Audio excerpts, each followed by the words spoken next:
Bismillahirrahmanirrahim. Alhamdulillahi rabbil alamin. Wassalatu wassalamu ala sayyidil anbiya'i wal mursalin sayyidina wa maulana Muhammadinil amin wa ala alihi wa sahbihi ajma'in. Amma ba'd.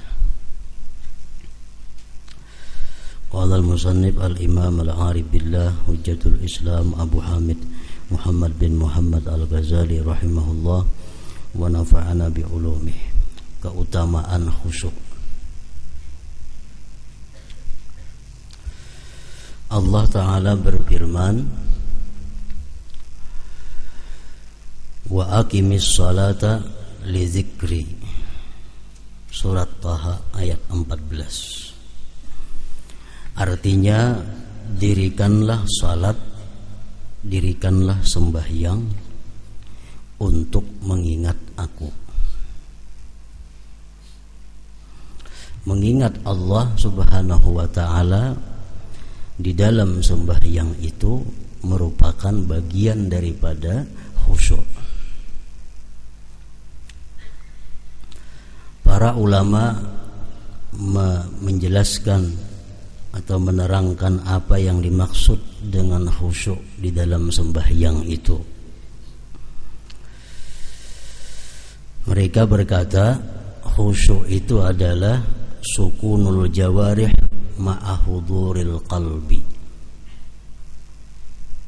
Sukunul jawarih ma'ahuduril qalbi artinya tentram, tenang anggota-anggota tubuh beserta hadirnya hati. Nah, itu disebut khusyuk.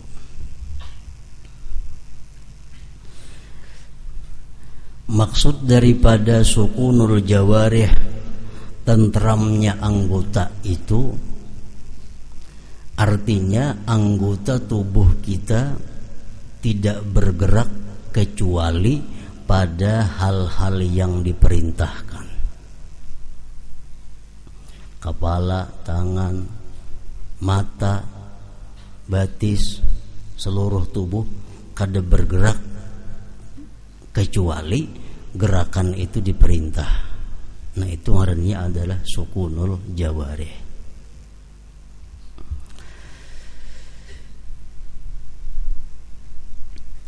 Ma'ahuduril qalbi beserta hadirnya hati.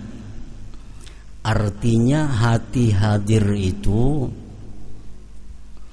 an la yatafakkara illa fi ma'na ma yaquluhu min qiraatin au zikrin au du'a.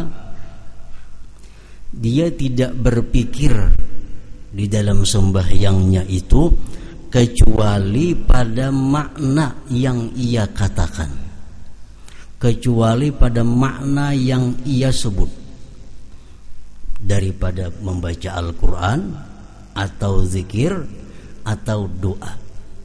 Nah, itu disebut fudulul qalbi.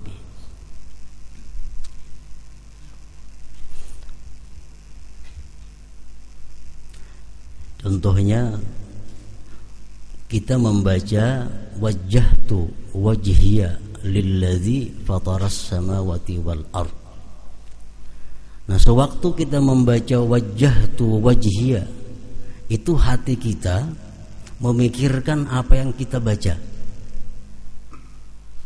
Wajjahtu wajhiya lilladzi, aku hadapkan wajahku lilladzi fataras samawati wal ard, bagi Tuhan yang menciptakan langit dan bumi. Nah, jadi hati kita mesti memikirkan apa yang dibaca oleh mulut kita. Itu ngarannya adalah hudurul qalbi. Kalau kita membaca misalnya Alhamdulillahi rabbil alamin, hati kita ingat kepada kubur.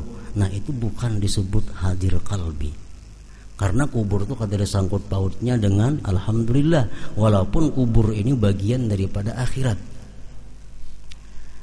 Kita mengata Alhamdulillah, hati kita ingat waktu kita berjalan di siratal mustaqim. Itu ngarannya kada hadir hati, karena siratal mustaqim itu lain dengan Alhamdulillah.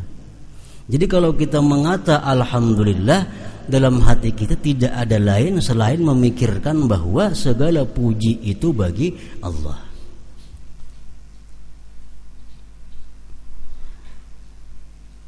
Zikir. Waktu rukuk kita membaca subhana rabbiyal azim wa bihamdi. Itu yang kita pikirkan dalam hati kita adalah maha suci Tuhanku yang maha agung dan segala puji untuknya. Jadi waktu rukuk ada lain di hati selain daripada memikirkan subhana rabbiyal azim wa bihamdi. Subhana rabbiyal azim wa bihamdi. Nah, itu disebut ngarannya adalah hudurul qalbi, hudur, hadir hati. Nah, syaitan bisa di situ masuk kepada kita dibawanya memikirkan hal-hal yang bersifat akhirat, sehingga kita menganggap bahwa itu adalah khusyuk, padahal salah. Kita membaca qul a'udzu birabbin nas, malikin nas, ilahin nas.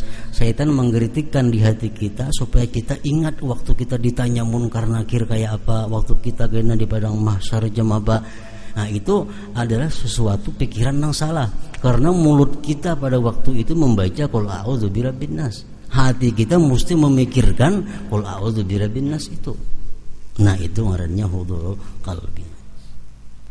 Doa dalam duduk antara dua sujud kita berdoa Rabbighfirli warhamni. Nah, hati kita mesti di situ ada satu permohonan kepada Allah, ampunilah ya Allah aku, warhamni kasihilah aku. Nah, hudurul qalbi, hadir hati ngarannya.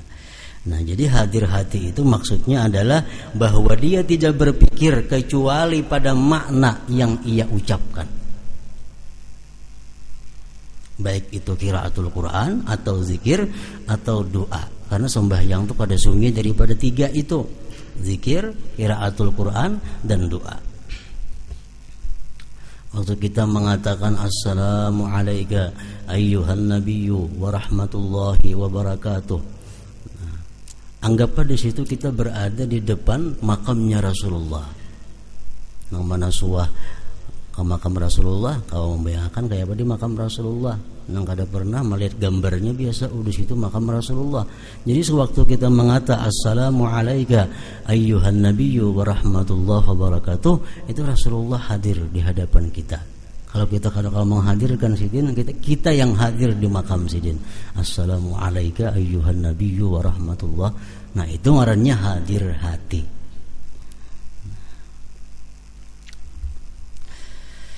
Jadi ingat kepada Allah di dalam sembahyang itu merupakan bagian daripada khusyuk.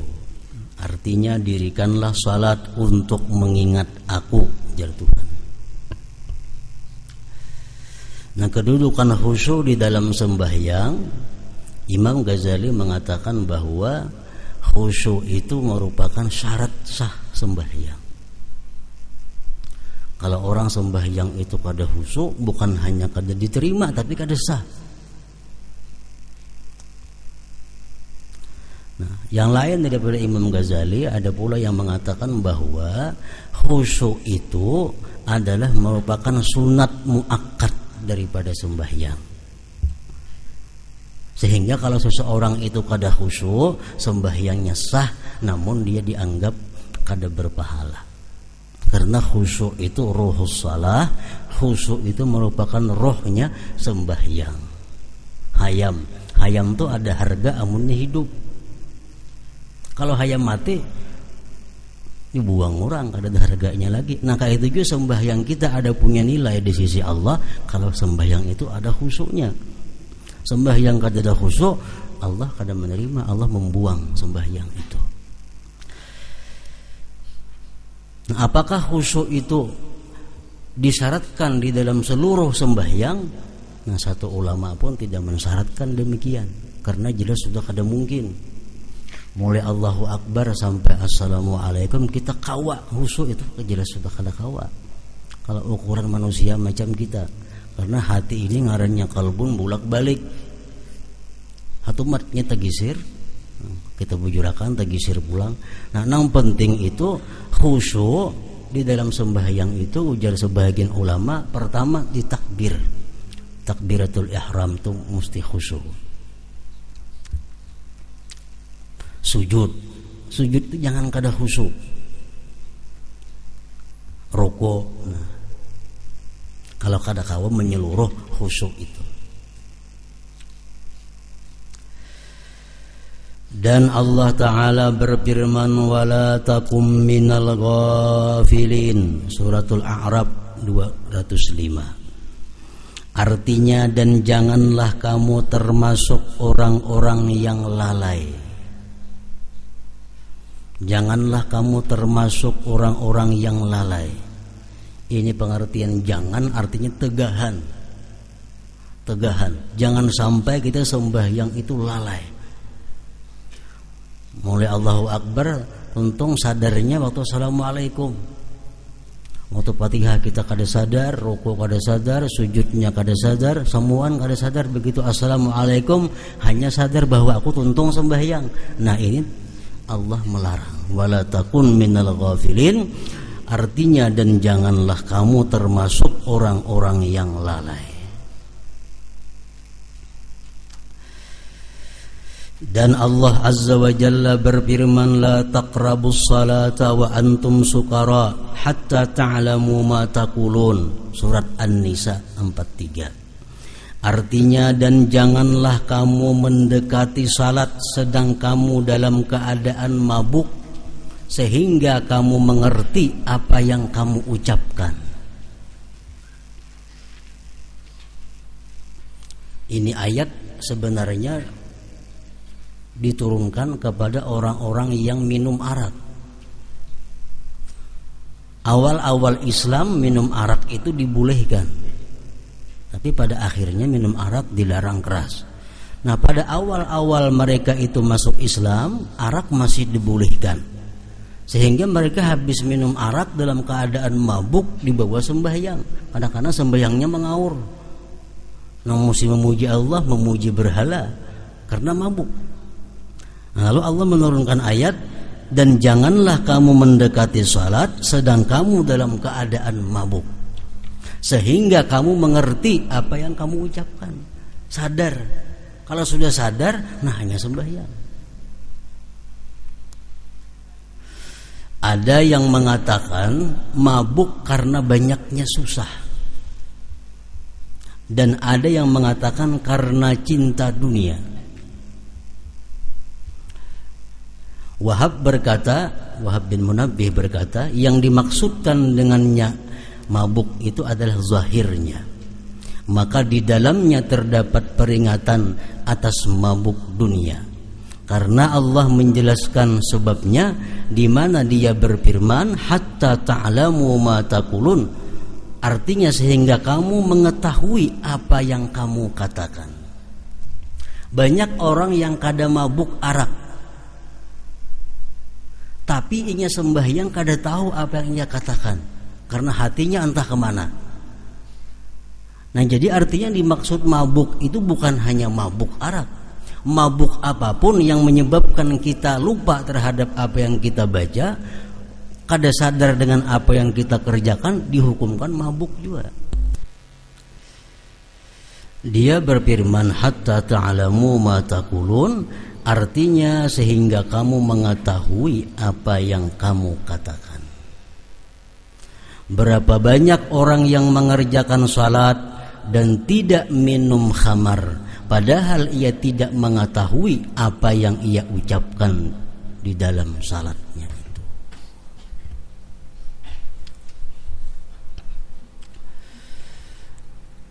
Nah, kenapa sebabnya kita itu di dalam sembahyang kadakawa menghadirkan hati. Artinya hati kita kadakawa memikirkan apa yang kita ucapkan. Hati kita kadakawa menghadirkan apa pekerjaan kita. Ada sebabnya kita kadakawa menghadirkan hati itu. Pertama, ada sebab yang zahir. Kedua, ada sebab yang batin. Sehingga kita sembahyang itu kadakawa hadir hati. Mulut mengucap alhamdulillah, tapi hati kita rahatan makan. Mulut mengucap ar-Rahmanir Rahim, hati kita sedang berhitung duit.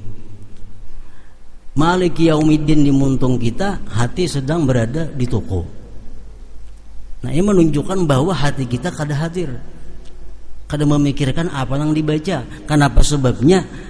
Ada dua macam sebab. Ada sebab yang zahir, ada sebab yang batin.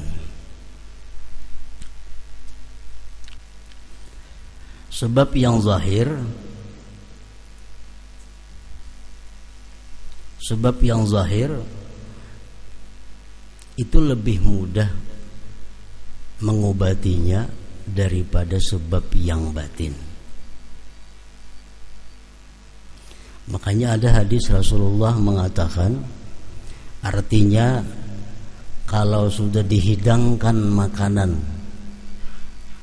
dan kamu ingin makan, dahulukan makan daripada salat itu.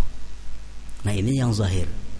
Karena kalau kita kepingin makan, makanannya ada, kita bawa sembahyang terlebih dahulu, jelas sudah mengganggu hati kita. Hati kita terbayang kepada makanan itu. Nah, ini sebab yang zahir. Nah, kalau demikian halnya, dahulukan makan. Makanya makruh sembahyang dalam keadaan ma'arid qadha hajat. Makruh sembahyang dalam keadaan ma'ariti bakamih contohnya. Kenapa sebabnya? Karena ini mengganggu hati, mengganggu pikiran. Jadi kalau hendak bakamih dahulu, hanya bawa sembahyang. Jangan diariti sehingga sembahyang itu mengganggu.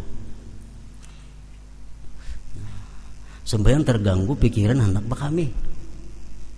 Nah, ini sebab yang zahir ngarannya.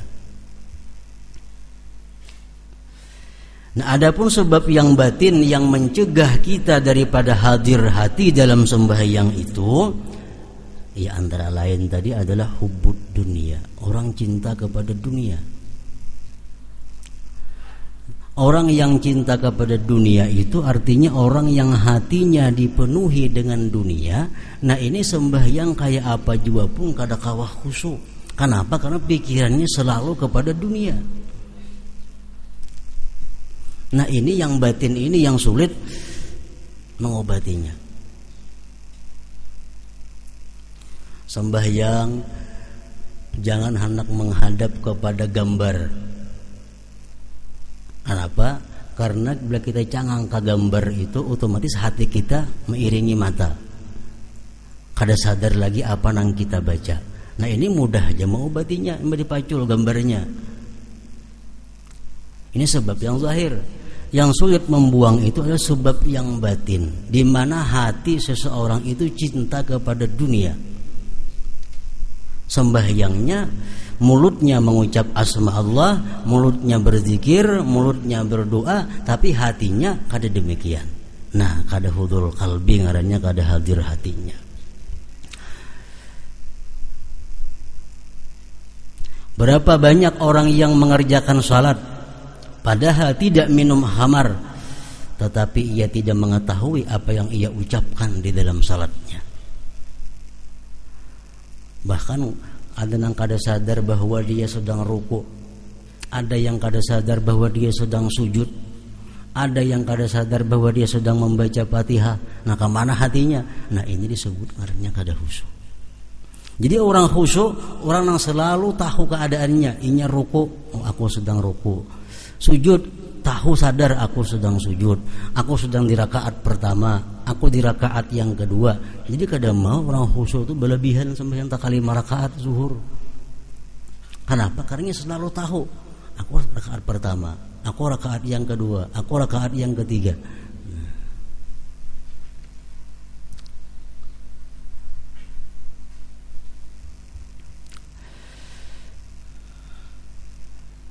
Nabi sallallahu alaihi wasallam bersabda, "Man shalla rak'ataini lam yuhaddits nafsahu bihima bi syai'in minad dunya, ghufira lahu ma taqaddama min dzambihi." Barang siapa yang salat 2 rakaat di mana ia tidak berbicara di dalam dirinya dengan sesuatu dari dunia, maka ia diampuni dosanya yang telah terdahulu. Artinya sembahyang 2 rakaat, kawa kita mulai Allahu Akbar sampai Assalamualaikum kawa. Nah, diampuni Allah dosa-dosa kita yang telah lalu. Dalam 2 rakaat itu hati kita sedikit pun kada ingat dengan dunia,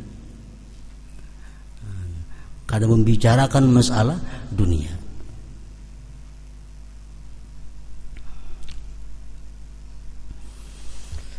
Imam Ghazali mengatakan sembahyang di awal waktu tapi kada khusyuk,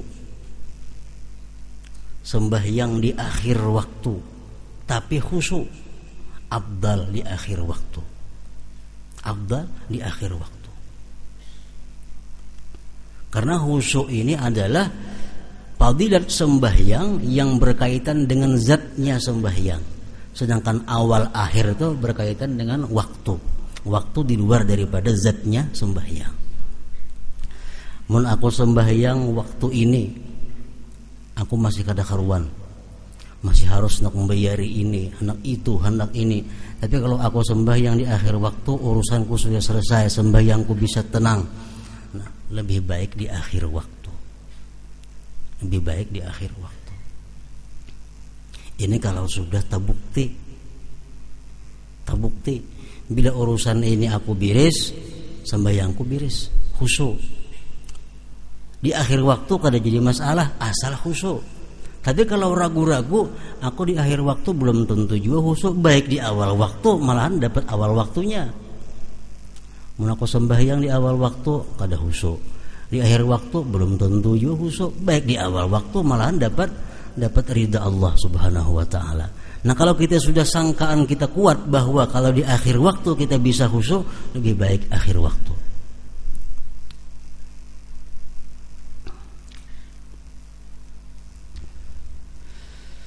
Dan Nabi sallallahu alaihi wasallam bersabda, innamas salatu tamaskunun wa tawadu'un wa tadarru'un wa ta'awuhun wa tanadumun wa tad'u yadayka fataqulu Allahumma Allahumma faman lam yaf'al fahiya khidajun. Artinya salat itu hanyalah ketenangan. Salat itu ketenangan. Salat itu kada kawa terburu-buru, tegasa-gasa kada kawa sembahyang. Sembahyang itu adalah ketenangan. Yang kedua, sembahyang itu merendahkan diri. Setiap kali kita mengucap Allahu Akbar, Allahu Akbar, Allah Maha Besar, Allah Maha Besar. Nah, itu mengembalikan kepada diri kita bahwa kita adalah orang yang rendah, kita adalah orang yang hina, kita orang yang kecil. Nah, sembahyang itu ada tawadhu'nya. Mendekatkan diri kepada Allah, meratap, menyesal, dan kamu letakkan kedua tanganmu lalu kamu ucapkan ya Allah, ya Allah. Barang siapa yang tidak melakukan hal itu, maka salat itu kurang. Sembahyangnya kada tenang, sembahyangnya itu kada ada tawadhu'nya, sembahyang itu kada ada rasa mendekatkan diri kepada Allah, sembahyang itu kada ada ratapannya, sembahyang itu kada ada penyesalannya. Nah, sembahyang itu dianggap khidaj, kurang.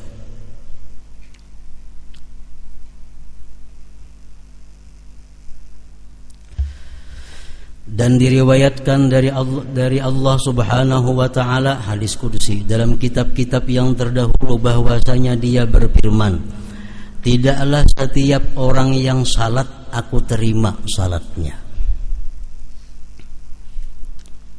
Tidak setiap orang yang sembahyang aku terima sembahyangnya.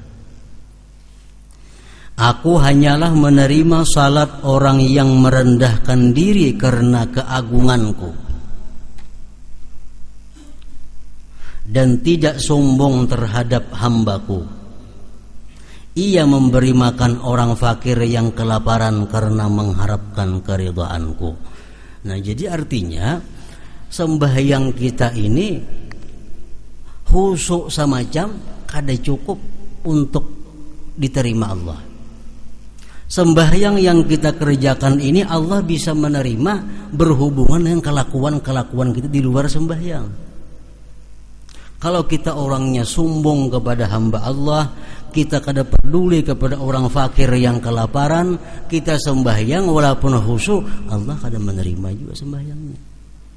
Jadi sembahyang bukan hanya khusyuk diperlukan, tapi akhlak-akhlak kita sebelum sembahyang pun sangat menentukan untuk diterimanya sebuah sembahyang itu.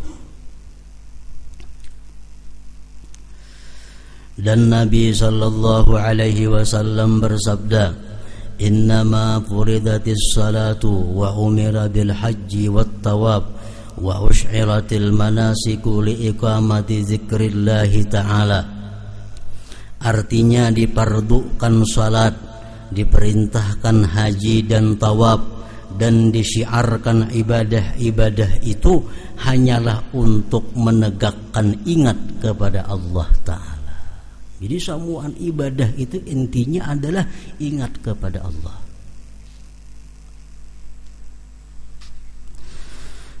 Maka apabila di dalam hatimu tidak terdapat bagi yang diingat Allah, yang adalah Dia yang dimaksud dan dicari suatu kebesaran dan tidak ada juga haibah, maka apakah nilai zikir ingatmu? Ada nilainya. Artinya kita mulut mengucapkan Allah, tapi dalam hati kita kadang merasakan kebesaran keagungan Allah. Nah, zikir itu tidak ada nilainya. Dan Nabi sallallahu alaihi wasallam bersabda kepada orang yang ia beri wasiat, pesan. Ujar Nabi kita, "Wa idza shallaita fasalli salata muwaddi'in." Artinya apabila kamu salat, maka salatlah dengan salat orang yang mau berpamitan, meninggalkan, yakni meninggalkan dirinya, meninggalkan hawa nafsunya, dan meninggalkan umurnya, berjalan menuju tuannya. Sembahyanglah kamu sebagaimana sembahyangnya orang yang mengucapkan selamat tinggal. Artinya apa? Kita sembahyang zuhur, kita berkeyakinan, kita berprinsip bahwa zuhur ini akhir sembahyangku, asar belum tahu. Nah, ini salah satu cara untuk membuahkan khusyuk di dalam sembahyang. Aku sembahyang asar. Sembahyang asar ini adalah sembahyang yang terakhir dalam umurku. Sembahyang maghrib belum tahu sampai ke sana umur. Nah, lalu sembahyang asarnya pasti sangat hati-hati, pasti sangat perhatian, karena ia menganggap ini asar sembahyangku yang terakhir dalam hidupku. Maghrib belum tentu, isya apalagi. Nah, itu pesan Nabi kepada seseorang, "Shalli wa idza shallaita fa shalli salata muwaddi'in." Ya ayyuhal insanu innaka kadihun ila rabbika kadhan famulaqih. Suratul Insyikak ayat 6. Artinya, wahai manusia, sesungguhnya kamu telah bekerja dengan sungguh-sungguh menuju Tuhanmu, maka pasti kamu akan menemuinya. Allah Ta'ala berfirman, wattaqullaha wa yu'allimukumullah. Artinya, dan bertakwalah kepada Allah dan Allah mengajarmu. Dan Allah Ta'ala berfirman, wattaqullaha wa'lamu annakum mulaquh. Artinya, dan bertakwalah kepada Allah dan ketahuilah bahwa kelak akan menemuinya. Dan Nabi sallallahu alaihi wasallam bersabda, "Man lam tanhahu salatuhu anil fahsya wal munkar, lam yazdad minallahi illa bu'da." Artinya, barang siapa yang salatnya tidak mencegahnya dari kekejian dan kemungkaran, maka tidaklah bertambah dari Allah kecuali jauh. Artinya, orang ini sembahyang, tiap hari sembahyang, tiap waktu sembahyang, tapi kemungkarannya tetap terus jalan juga. Sembahyang kada pernah ketinggalan, munkarnya pun kada ketinggalan juga. Nah, orang ini sebenarnya makin hari makin jauh dengan Allah Subhanahu wa taala, bukan makin dekat. Kenapa? Sebabnya itu menunjukkan bahwa sembahyang yang dilakukannya itu kada diterima oleh Allah Subhanahu wa taala. Sebab sembahyang yang diterima Allah pasti mencegah diri daripada berbuat munkar. Orang yang sembahyang itu diterima Allah mantah hati berbuat nang haram. Orang yang sembahyangnya diterima Allah tertutup mulutnya untuk berkata-kata nang haram. Orang yang sembahyangnya diterima Allah tertutup telinganya mendengari nang haram. Kalau masih suka berkata nang haram, mendengar yang haram, pertanda sembahyangnya itu belum diterima oleh Allah Subhanahu wa taala.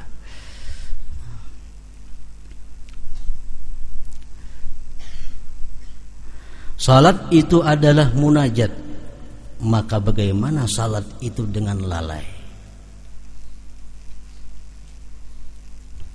Nah, jadi khusyuk sembahyang ini walaupun menurut sebahagian ulama merupakan hanya sunat muakkad, artinya kalau orang kada khusyuk sembahyangnya sah saja, cuma sembahyang itu kada bernilai pahala di sisi Allah Subhanahu wa taala dan kada meninggikan derajat kita di sisi Allah Subhanahu wa taala. Hanya sekedar melepaskan, menggugurkan kewajiban kita. Sembahyang panjang tapi kada khusyuk, lebih baik sembahyang pendek tapi khusyuk. Makanya ujar Nabi kita kepada sahabat beliau Sayyidina Muaz, waktu Muaz ini menjadi imam, ayatnya panjang-panjang. Nah, sehingga orang di belakang marah kepada Sayyidina Muaz itu. Akhirnya mereka melapor kepada Rasulullah. Nah, Rasulullah memanggil Sayyidina Muaz, "Ikam kalau sembahyang jadi imam, bal yuhabbib inting-inting, jangan panjang. Karena di belakang itu ada orang yang punya hajat, di belakang ada orang yang kada tahan berdiri lawas, di belakang ada orang yang anaknya sedang guring di rumah, barangkali bangun. Di belakang ada orang yang sedang bermasak, macam-macam. Jadi makmum di belakang ini hatinya terganggu.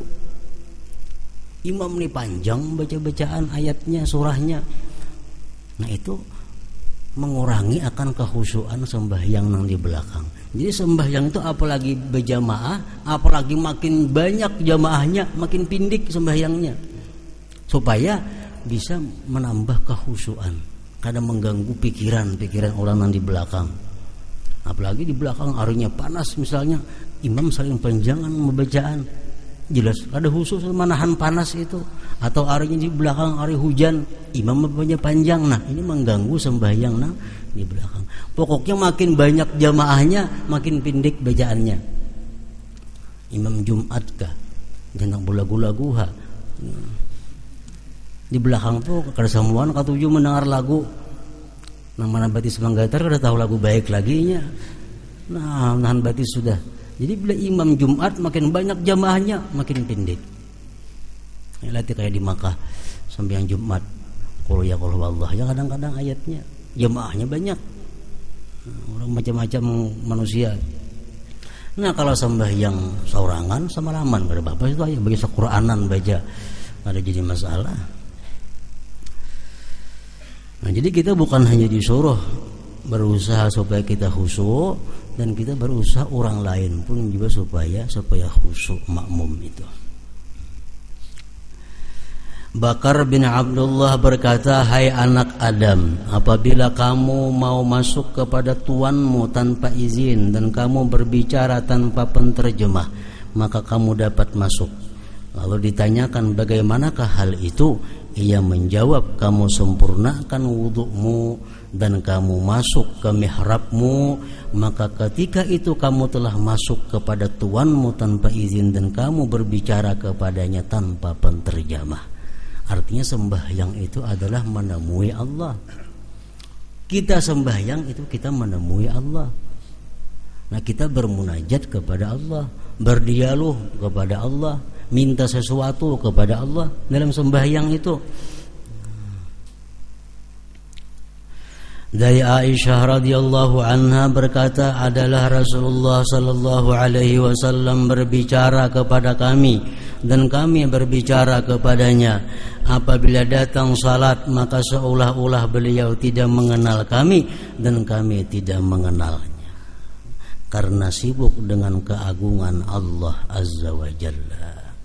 Artinya Nabi itu dikisahkan kalau Sayyidin hendak sembahyang, seolah-olah Sayyidin itu kada patuh lagi lawan kami, seolah-olah kami kada patuh lagi lawan Sayyidin. Kenapa? Kita waktu hendak sembahyang itu Sayyidin terbayang keagungan Allah, sehingga yang lain ini kada tahiraukan lagi, kada tahirani lagi.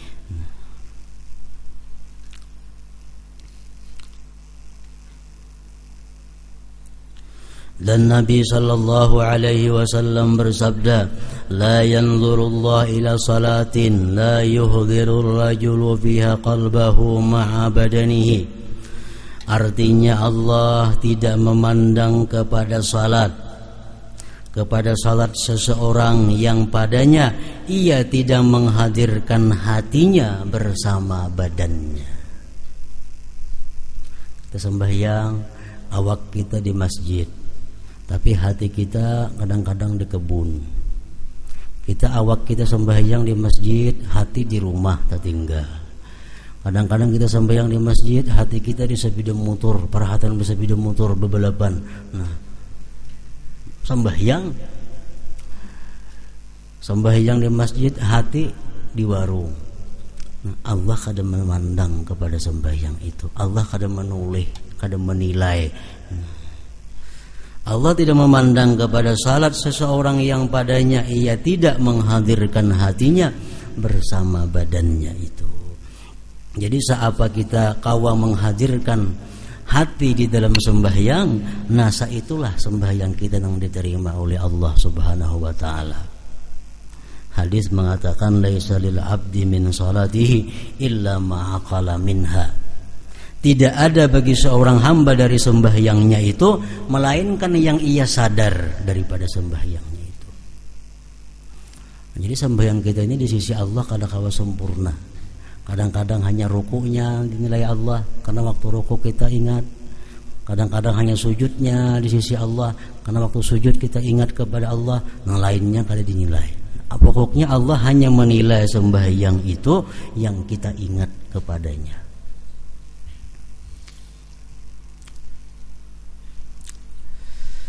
Allah tidak memandang kepada salat seseorang yang padanya ia tidak menghadirkan hatinya bersama badannya.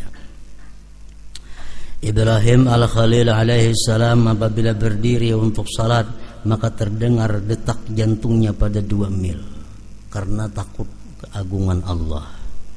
Sa'id at-Tanuhi apabila salat maka tidak terputuslah air mata dari kedua pipinya atas janggutnya.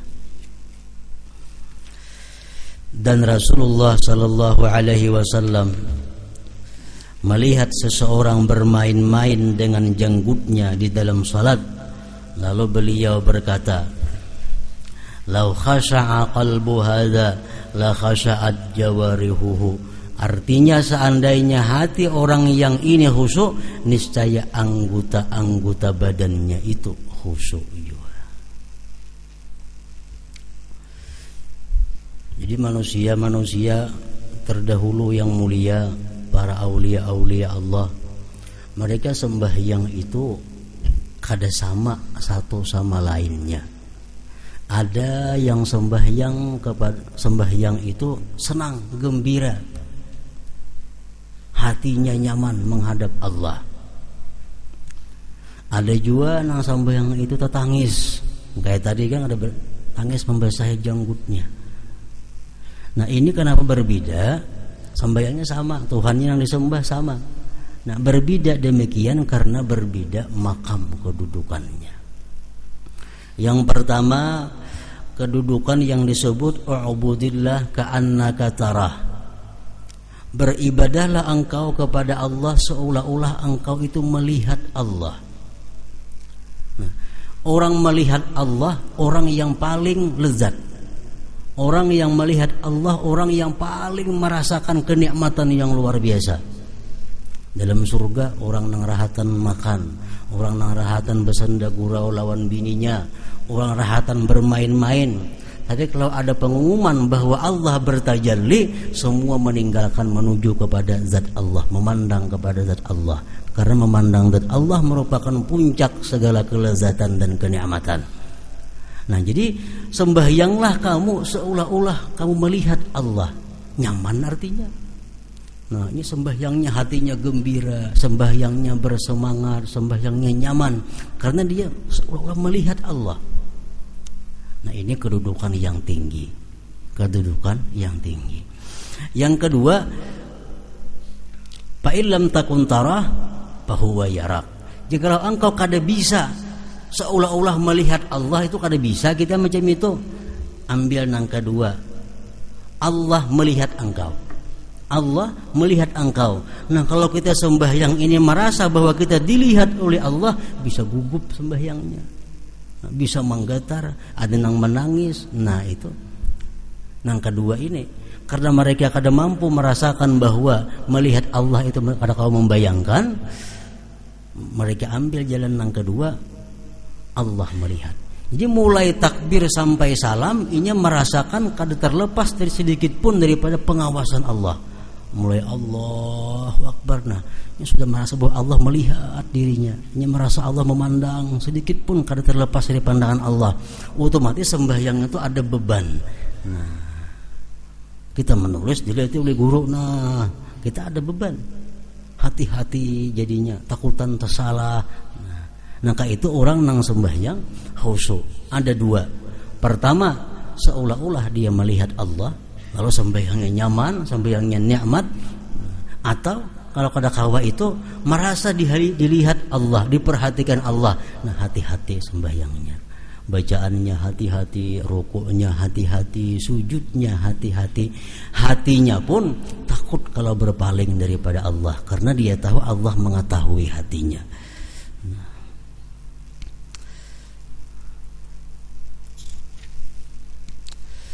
Diriwayatkan bahwasanya Hasan Al-Basri melihat kepada seseorang yang bermain-main dengan kerikil.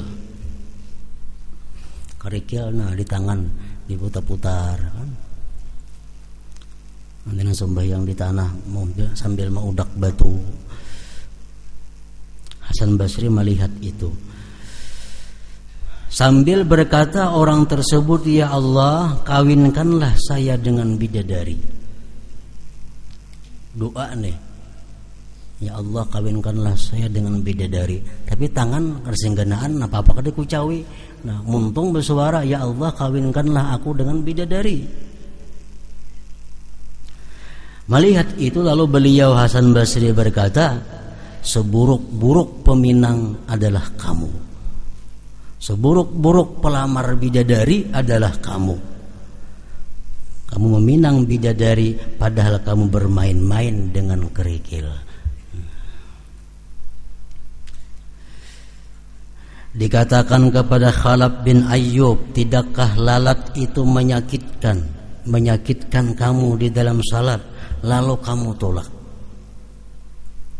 Ia menjawab, saya tidak membiasakan diriku terhadap sesuatu yang merusak salatku.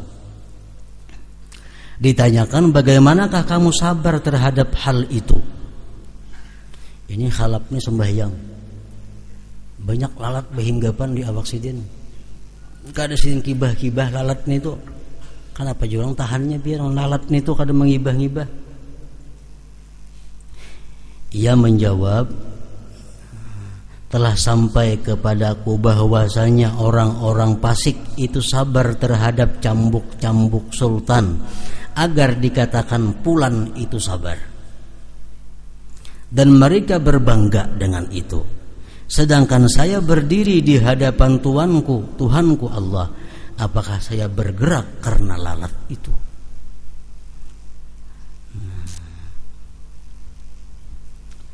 Nyamuk ada di mana kah Anda?